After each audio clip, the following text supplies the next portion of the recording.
Olá, São Luís, olá, meu Maranhão. Começa agora na sua televisão mais uma edição do nosso Cidade Alerta. Você que estava aí na companhia do Jornal da Record, antes do Cidade Alerta Nacional, a partir de agora comigo sou eu quem te convida a ficar muito bem informado com as nossas notícias, as notícias da capital, região metropolitana de São Luís e todo o estado do Maranhão. E vem comigo, ó. Estamos ao vivo e eu quero você participando. Participando aqui comigo nesta terça-feira, dia 9 de junho do ano de 2020, ao vivo para todo esse Maranhão de meu Deus, agradecendo, claro, o carinho da tua audiência e a tua participação aqui todos os dias. Então aproveita e vai lá na nossa fanpage no facebook.com/cidadealertma. No post de hoje você pode aproveitar para deixar o teu alô, o teu recado, a tua denúncia, a tua participação. Tem também o nosso Instagram, que é o @cidadesalertma, onde você pode participar também. Tem também o Instagram da TV Cidade para você acompanhar tudo. O Instagram da TV Cidade para você acompanhar os bastidores aqui da TV Cidade, os bastidores da nossa programação, que é o tvcidade.ma. tvcidade.ma é seu Instagram da TV Cidade, onde você vai poder acompanhar também a live no final de semana, tá bom? A live do sábado aqui com a gente, a live do São João do Nordeste. O meu Instagram pessoal tá aqui também, que é o @marcosmartinstv. O meu Marcos é com K em vez de C, tá? Olha aqui o endereço para você participar, aproveitar para deixar o teu alô, o teu recado, a tua denúncia. Tem uma denúncia para fazer, mas não quer se identificar, esse também é o canal. Você vai no DM, que é o Direct Message, e aproveita para deixar a tua denúncia para mim, tá bom? São 6 horas e 2 minutinhos, estamos ao vivo e eu quero você aqui comigo, ó. Vamos começar. Olha, Rafael Ribeiro, de 32 anos, motorista de aplicativo, pai e um bom marido. Nesta terça-feira ele saiu para mais um dia normal de trabalho. Mal sabia Rafael que o pior estava por vir. Dentro de seu próprio carro, ao aceitar uma corrida que iria em direção ao residencial da Ribeira, ele foi abordado por passageiros suspeitos que, ao decorrer da viagem, anunciaram o que de fato iriam fazer com o Rafael. O motorista acabou sendo morto, mas até então não se sabe se seria latrocínio ou se seria uma execução. Clécio Bertozzi tem os detalhes para a gente. O caso aconteceu por volta das 9h30 da manhã dessa terça-feira, na região do residencial da Ribeira, em São Luís. O motorista de aplicativo Rafael Ribeiro, de 32 anos, foi assassinado. De acordo com populares que passavam pelo local, 2 homens teriam sido vistos saindo do veículo correndo em direção ao matagal na área. A polícia foi até o local. O Instituto de Criminalística realizou a coleta de indícios para compor o inquérito.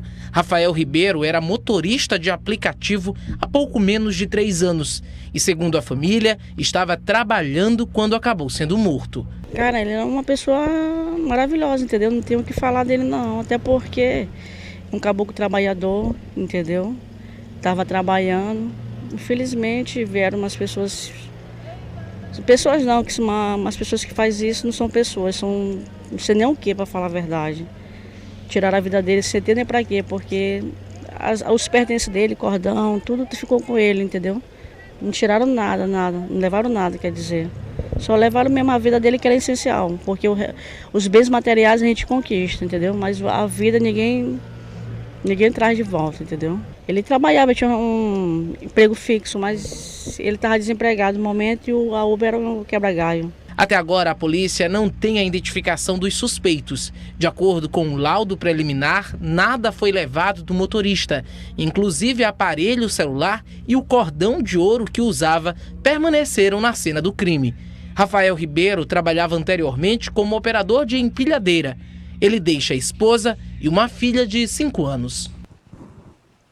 A situação é realmente complicada, no mínimo suspeita aí, porque, pelo que se vê, não levaram o cordão de ouro, as coisas que estavam ali no carro, os pertences, ou seja, já se descarta aí basicamente o latrocínio, que é o roubo com consequência da morte, né?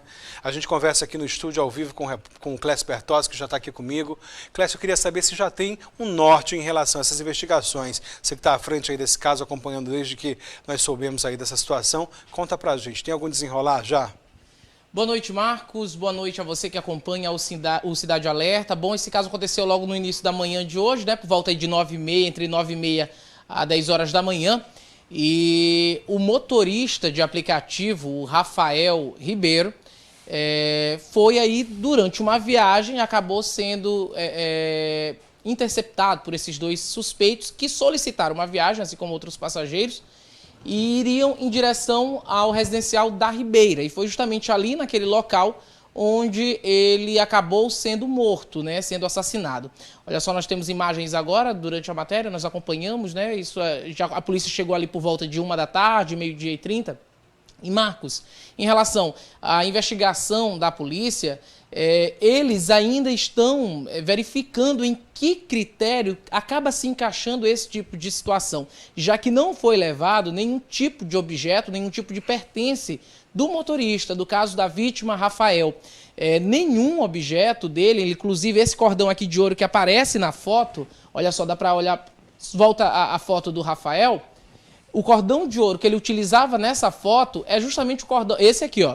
Justamente esse cordão que ele estava no momento do trabalho. Ele estava trabalhando, né? E ele estava utilizando esse cordão, inclusive foi retirado lá pelo Instituto de Criminalística, né? Devolvido à família, assim como o celular também que ainda estava no carro, no veículo, apontando a viagem que ainda estava em aberto.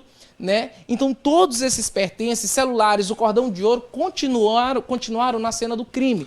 Ou seja, a polícia nessa situação acaba descartando o latrocínio, já que não teve nenhum objeto dele, nenhum pertence de valor furtado. O que se pode pensar agora? A polícia também não descarta em nenhuma hipótese também a tentativa de execução. Possa que tenha acontecido o quê?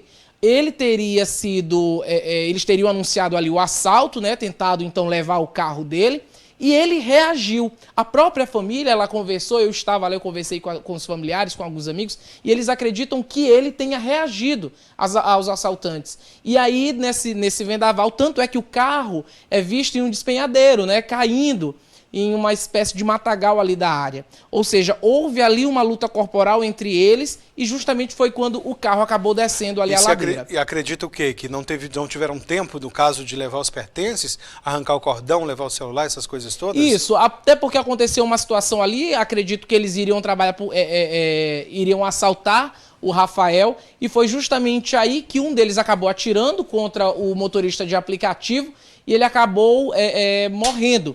De acordo com pessoas, com populares que estavam ali na área, Marcos, eles inclusive falaram que viram duas pessoas correndo, saindo do veículo e correndo em direção ao matagal. Ou seja, aí já aponta outra hipótese. Duas pessoas, então, teriam participado dessa ação criminosa e chegado até o assassinato do motorista Alguém Rafael. Pediu essa viagem também, né, Clécio? Ou isso, seja, tem ali isso vai ser verificado também. O registro de alguém que pediu essa viagem, saber de onde é que saiu, de qual celular saiu. Isso tudo porque existe todo um cadastro por trás disso. Isso tudo tem como a polícia verificar e analisar e investigar, né? O que tem acontecido muito também, Marcos, e isso é fato, a polícia inclusive sempre fala isso em reportagens como essa, algumas pessoas em algumas ações criminosas como essa, geralmente os suspeitos, eles pedem emprestado, dizem assim, chegam em uma determinada parada de ônibus, em algum local, dizem que estão sem um aplicativo, se eles podem fazer a solicitação. Inclusive, e aí a pessoa acaba fazendo a solicitação. Inclusive, a gente já falou disso aqui no Cidade Alerta Maranhão, que isso é muito sério, gente, é muito arriscado. Essa história de você estar num local, às vezes quer prestar um favor para alguém, mas isso é muito sério. Alguém chega e diz para você, você tem aplicativo aí do Uber, ou do Pop, ou de algum outro carro de aplicativo? Aí você, tenho, e vai fazer uma gentileza para a pessoa de pedir, por mais que a outra pessoa que vai pagar, e você vai fazer a gentileza de estar pedindo ali pelo seu celular, isso pode ser uma enrascada, porque se por um acaso essa pessoa estiver mal intencionada e for assaltar, for roubar, acontecer qualquer coisa do tipo, é você que vai responder.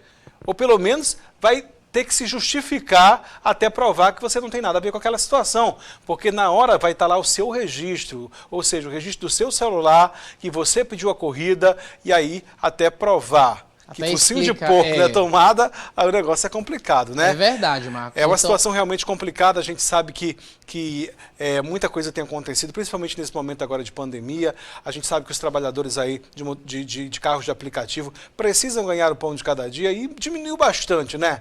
A rotatividade diminuiu bastante, porque muitas pessoas deixaram de estar todos os dias indo para o serviço, ou para os seus afazeres, ou para os seus lazeres, e isso diminuiu as corridas. Ou seja, a dinâmica diminuiu bastante. E as pessoas estão cada vez mais precisando estar rodando aí e aceitando corridas aí que muitas das vezes são arriscadas, porque antigamente as pessoas se davam um luxo de verificar ali, não, essa corrida aqui está suspeita, eu não vou aceitar, não, essa corrida aqui é para muito longe, eu não vou aceitar, não, essa pessoa tá pedindo um Uber para muito longe, um táxi para muito longe.